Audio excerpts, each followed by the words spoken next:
After a tiring few days at the hospital, Jiang Yu invited Lin Yusen to stay at their family home in WXI to avoid the long commute back to Suzhou. She welcomed him like a family member, even providing her brother's slippers for him to wear.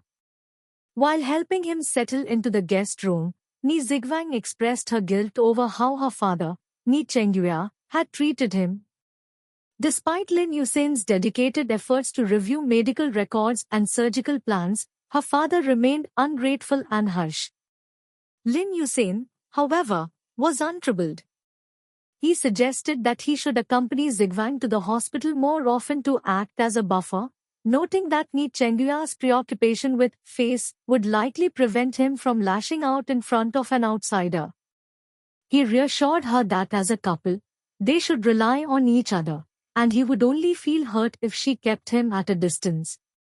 As they tidied the room, they shared a light-hearted moment over a square bedsheet with lace on three sides that seemed impossible to align, eventually figuring it out together. Zigwang then showed him around the house, jokingly warning him that her mother's orchids were only thriving because they were a hardy variety, advising him to save his practiced flatteries for breakfast the next morning.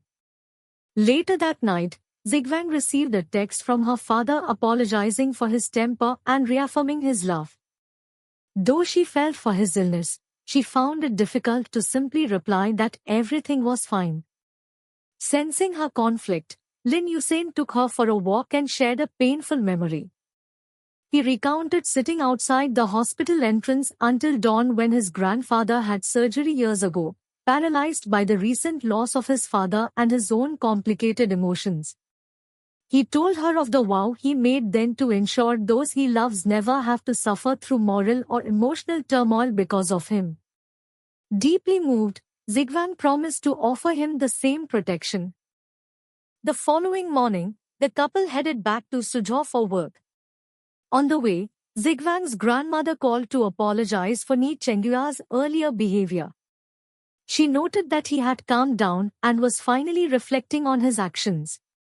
She tentatively asked if Lin Yusen could help communicate with the foreign specialist, Dr. Schneider, once he arrived. Lin Yusen readily agreed, promising to do his best as both a professional and a member of the family.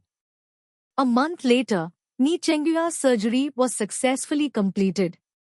Although the tumor's removal left him with some hearing loss and facial paralysis, he remained in stable spirits during his 6-week rehabilitation program. During one of Zigwang's visits, her father questioned her about the upcoming bidding for the Fengteng project. He warned her that the business world was a battlefield and dismissed the chances of her uncle's company, Chengrui. He believed they lacked the technical strength to compete with giants like Sheng Yuan, who had hired the top international architect, Durand. He urged Zigwang to remain rational and not let personal feelings cloud her professional judgment. On the day of the bid opening in Suzhou, Zigwang and Lin Yusen dropped off Shen Shu and the Chengrui team at the venue. They encountered Sheng Xingji, who seemed to have lost his usual arrogance. With several hours to wait, Lin Yusen took Zigwang to look at a villa in a quiet suburb. He explained that the location was perfectly situated between her office at Guanghuayu and the Future Brain Science Research Center in Songjiang, where he planned to work with Professor Shi. He had been quietly researching this for a long time, envisioning it as their future home. When they returned to the bidding center, a livid Sheng Xingji stormed out, accusing Lin Yusen of betraying the Sheng family to help an outsider. His anger confirmed the news Chengrui had won. An ecstatic Shen Shu emerged, crediting Zigwang and Lin Yusen for the win. The committee had been particularly impressed by the green, energy-saving design concept they had integrated into the proposal, allowing the smaller firm to outscore its competitors. The news hit the Sheng family hard.